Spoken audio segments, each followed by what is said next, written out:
All right, we're back on the Rob Dibble Show. Mike Crispino filling in for Ben Darnell. Time now for the Daily Pickle. We are live from the Traveler'S Radio Deck, brought to you by Big Y. And the Cincinnati Reds' 11-game winning streak is on the line against the Atlanta Braves right now. The Atlanta Braves, top of the 10th inning, scored 5 runs in the top of the 10th. Actually, no, they're still playing the Phillies. Who are the Reds playing? I think the Reds are off today. So, yeah, I don't see 'em on Braves the did this to the Phillies. I thought they were playing the Braves next. Let me see who the Reds are going to play next. What do you think about that? The Reds all of a sudden 11-game winning streak out of nowhere after they call up this Dela Cruz kid. Third baseman, 6'5". How often do you see that? Think about the size of Cal Ripken. Skinnier and faster. Yeah, exactly. Hey, listen, great athletes, doesn't matter. What are they, 6'5", 6'2", it doesn't really matter. But the Reds, we were out there in Mason, Ohio, just northeast of Cincinnati for the Yukon Big East Championships in baseball. And we had an off day. We went to the Reds matinee game, noon. I love that place. I tell you, that's a pretty nice ballpark. Great American ballpark. They built it for Ken Griffey Jr. And the Cardinals were in, so you had a lot of Cardinal fans. But the Reds, I'm looking up and down their lineup because I had lots of time to sit there and watch what was going on. But the game moved so fast, and there were no runs scored. How about this? It was shutout baseball for 7 innings by both teams. And the Reds end up losing the game by 1 run, I think. But they look to me like a young team that's got talent, that can win games, and they're going to be fun to watch all year. Now, it wasn't a great crowd for a matinee. There was like 15,000 there. But I got to believe, because that's a good baseball town, if they keep playing like this into July and maybe even August, people are going to take notice. They're going to come out and watch that ball club because they run well, they defend well, right? They get their base hits, and they play with a certain level of youthful enthusiasm that is a little different, right? You don't see that much in Major League Baseball, but they have that kind of team. Well, they're very streaky, and Derek Johnson is their pitching coach, came over, and they signed him to a multi-year deal from the Brewers. Remember when the Brewers were having the great run with their pitching? So Derek is an excellent pitching coach, and he gets the most out of these guys. David Bell and the rest of his coaching staff do a really nice job of the fundamentals, and they finally got the evaluators to get the talent that they needed to call up. And you know, I thought they were just dumping talent. No, they had talent coming. And, you know, talking to Eric Davis and Barry Larkin, who've been in the organization for years, they just didn't have that talent like we had when I was coming up. You know, remember it was like the Reds, Dodgers, Mets, Expos, Indians. Some of these organizations, Brewers, had just tremendous minor leagues and systems, Orioles, which made you strong for decades. And the Reds got away from that when Marge Schott sold the team to Carl Linder. Linder didn't really care for that. He was a, Chiquita Banana owner. You know, this guy didn't know a whole lot about baseball, so he really didn't care about scouts and evaluators and stuff. So they finally gotten back to that, which is the foundation of baseball. Yeah, you got to see the big picture. That's hard to do sometimes for owners. They want instant success. They want 30,000 in the stands every night. They want us to be winning. But sometimes it takes patience. You got to develop players, and you got to kind of stack draft classes, one after the other to kind of get yourself a little depth and then get these guys to the majors and get them all playing together. It's not a tic-tac-toe thing. It's not that easy. And a lot of teams, look at the Orioles. I mean, they were terrible for the last 5, 6, 7 years. I mean, monumentally bad when Buck Showalter was managing there. Lost 100 and something games every year, it felt like. And now those young guys that they were able to, pick with high draft picks are up there playing baseball. And they are an exciting ball club to watch if you're just a baseball fan. No, if you're just a baseball fan. But they started this back with the Cubs. They won 5 in a row. And this is when David Bell started getting thrown out of games. Then they beat the Red Sox 2 out of 3. Then they got lost 3 out of 4 to the Brewers. Then they won 3 in a row there. Then they lost 2 in a row, and then they've gone on the 11-game winning streak. So, and streakiness means that someone is stopping losing streaks. Like Garrett Cole just did this with the Yankees. You need a guy to come in and stop that, and Diaz has been that guy. I get all these different texts from people that are going back on my history. I was 23 for 23 in saves before the All-Star break back in '91. This Diaz is now 20 for 20 in saves in the first half. And they're, not that they're comparing the two, they're just saying it's a great run. And you remember Gagne, I think Gagne rattled off 84 in a row. That's a run. That's a run when you're closing out games. That's historic. As far as closing out games, like Edwin Diaz with the Mets, when you have a guy to close down the last 3 outs, it makes everything in front of you as a pitcher a lot easier. Coming in the 6th, coming in the 7th, 8th, I've got a guy at the end. I'll tell you what, when Randy Myers joined us after he came over from the Mets, and what's funny is I had just come up 2 years earlier. John Franco was coming off a 39-save campaign in '89, and they traded him because he was going to come into big money. And we got Randy Myers, who was a young, up-and-coming closer, setup guy, and he instantly became our closer. We ended up winning a World Series behind that. So anything's possible when you least expect it. And I really loved what Joey Votto said the other day when he came back, hit a home run, got the game-winning hit, drove in the game-winning run. He said, listen, I wasn't coming back unless I was up to their speed, that I was capable of maintaining the enthusiasm, the culture that's in the locker room now. So we just talked about this with basketball and how important it is. So think about, team leaders and how important it is for a veteran player of Joey Votto's stature. I think he's a Hall of Famer. I think he's got the numbers to get into the Hall of Fame one day. To come back and be humble and also be a leader and say, listen, I'm going to lead by example, and if I don't, I'm not going to play. I'm not going to get in their way. So I think that was amazing. He nailed it out of the park with his post-game remarks. And that's you're trying to build on things. And I think David Bell is a quiet manager, but he'll explode when you need him to protect you. You mean like Dave Martinez the other day? Listen, Davey was my teammate. Davey was my teammate, and when you're frustrated and you're coming off a world championship a few years ago and you don't have the same personnel, but you have the same mentality of winning, he's a competitor. And he's still angry about that interference call that they were not, that the umpires didn't call. And he ended up losing a ball game because of it. The guy was in the base path. You're an umpire. Explain this. There's a box. It's 2 feet on the outside of the first baseline in the big leagues. You're supposed to run in it when it's a play that's going to be behind you that's coming forward. The runner was on the left-hand side on the inside half of the line. Should have been called out. Was interference. And the throw, went down the right field line. Umpires called the guy safe. Davey went nuts, came out with the photograph and stuff like that. So he's been stewing for a week over that bad call a week ago. Well, the one problem with that play is this.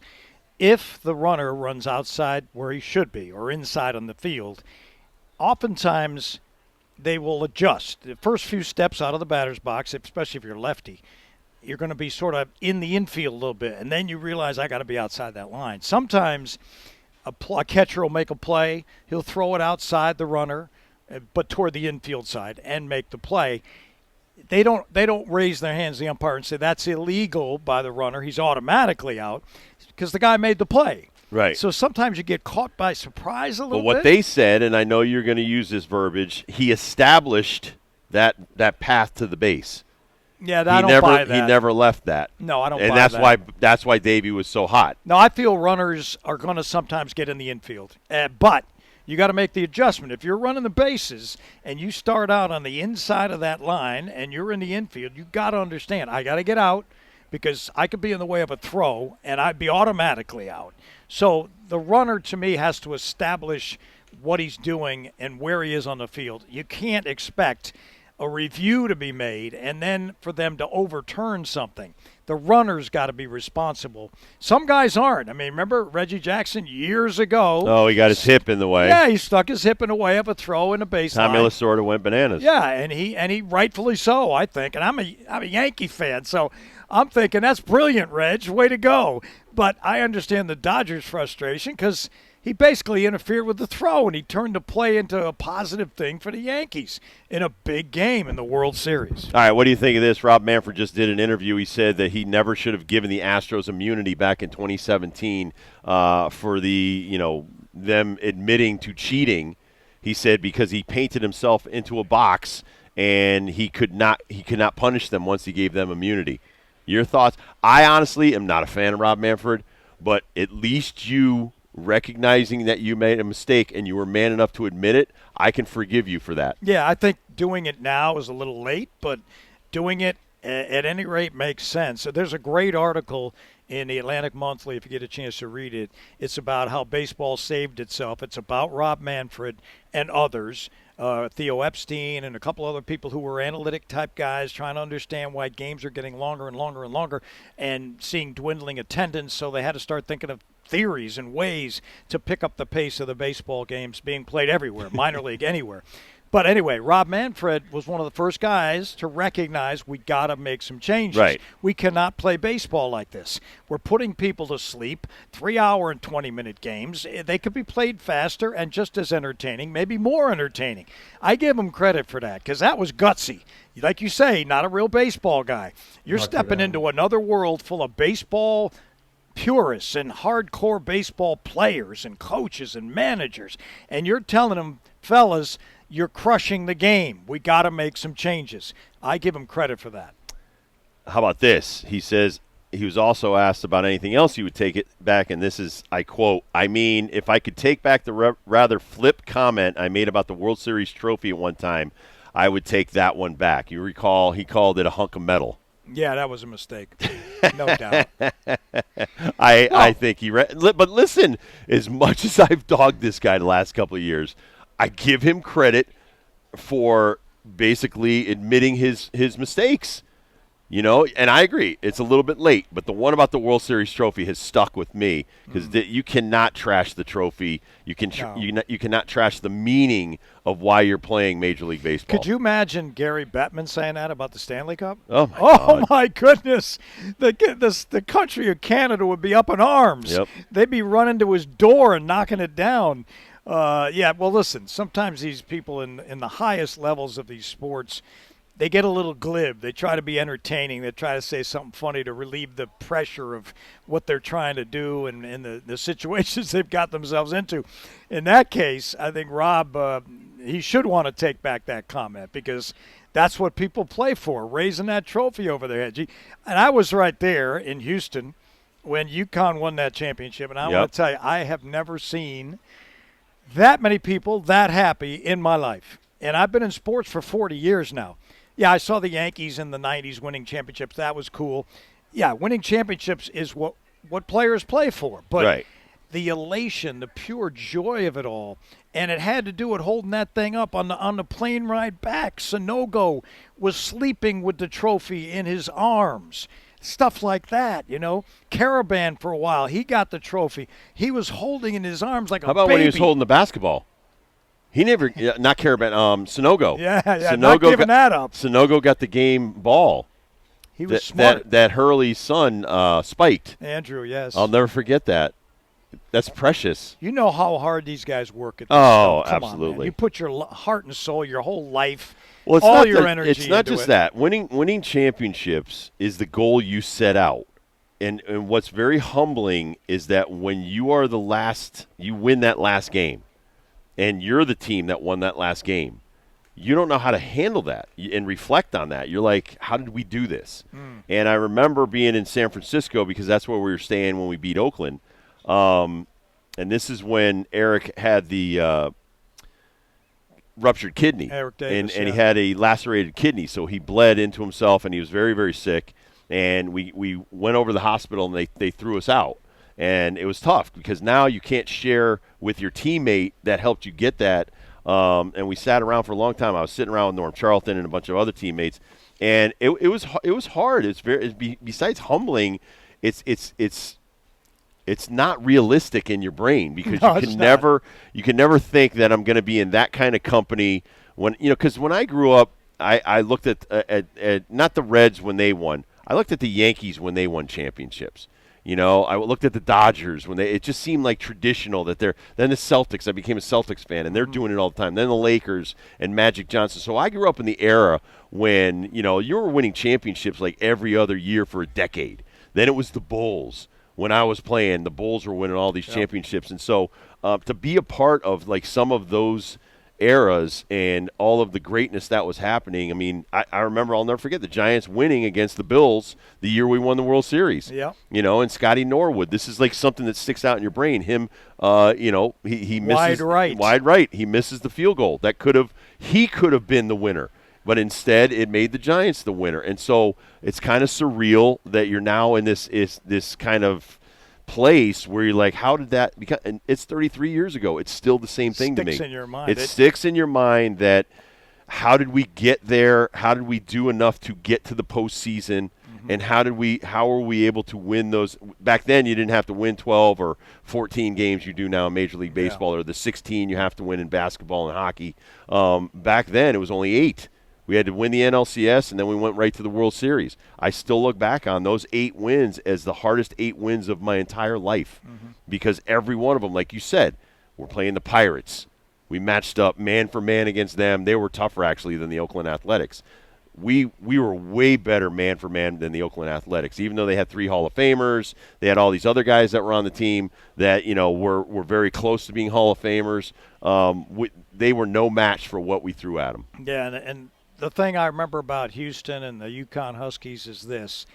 You're at that point where you're seeing that the game's going your way. There were 5 minutes left, and it was only a 5-point game, so it wasn't over. No, but still, match them up. Bench, starters, nobody in the NCAA tournament, Mike, honestly could match up against UConn. Well, every game was different, as you know. Every opponent is different. You got to win 6 in a row, which I think is one of the hardest things to do in sports. 6-game winning streak against the best teams in the country. Every one of those teams UConn played had teams or players that could threaten you, could maybe knock you off. Right. Beginning with St. Mary's in Albany. I looked at them. They played against Gonzaga. They won a lot of games during the year. They were tough as nails. I watched them play the previous game in Albany. I said, these guys are going to be tough. UConn caught a break because with their best player, their 3-point artist from outside got hurt. Back spasms, couldn't play much in the second half. So they caught a break. They took advantage. Then they moved on, and I'm thinking, Arkansas, wow, all those good players in Arkansas. But you know what? UConn played better than they did. Then again, I think of Miami. I think of Gonzaga, another team that had a great winning tradition. But UConn put them to shame. I mean, they made them look ordinary. Yep.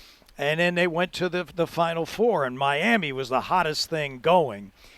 Great players. They put on a show. They were tough. ACC, they spanked them. They overpowered a lot of teams. They took care of Miami. So by the time you got to San Diego State, you figured UConn was the better team. They should win. But crazy things happen.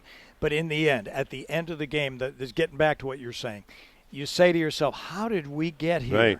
We are right here at the precipice of winning this thing. How did we get here? You know how it happened. You lost to Marquette by 2 in the Big East semifinals. That hurt.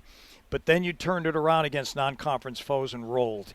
But you sit there and you say to yourself, every year we come to practice in June, July, August, whatever it may be, and you say, ultimately, 309 teams in college basketball are going to end their season disappointed. There's going to be one that ends their season not disappointed, happy, and successful.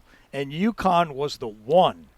And that's what is in my mind. I was thinking while I watched those guys dance around the court with confetti flying, I'm like, can you believe this? You are the one team that nobody could beat. You are the best team in this country, and everyone else cannot say they won their last game, but you can. Yep. And you never forget that. All right, I caught up with Brett Stegmeyer from Madison, Connecticut before we got on the air here earlier. He finished his round today. He qualified on Monday. He is -2. He's tied for 37th right now. If he can do another under tomorrow, he will go and play on Saturday and Sunday. He has not been on the PGA Tour in 5 years. So Brett Stegmeyer will join us next on the Rob Dibble Show with Mike Crispino. We are live from the Travelers Radio deck, live from the Travelers Championship, brought to you by Big Y.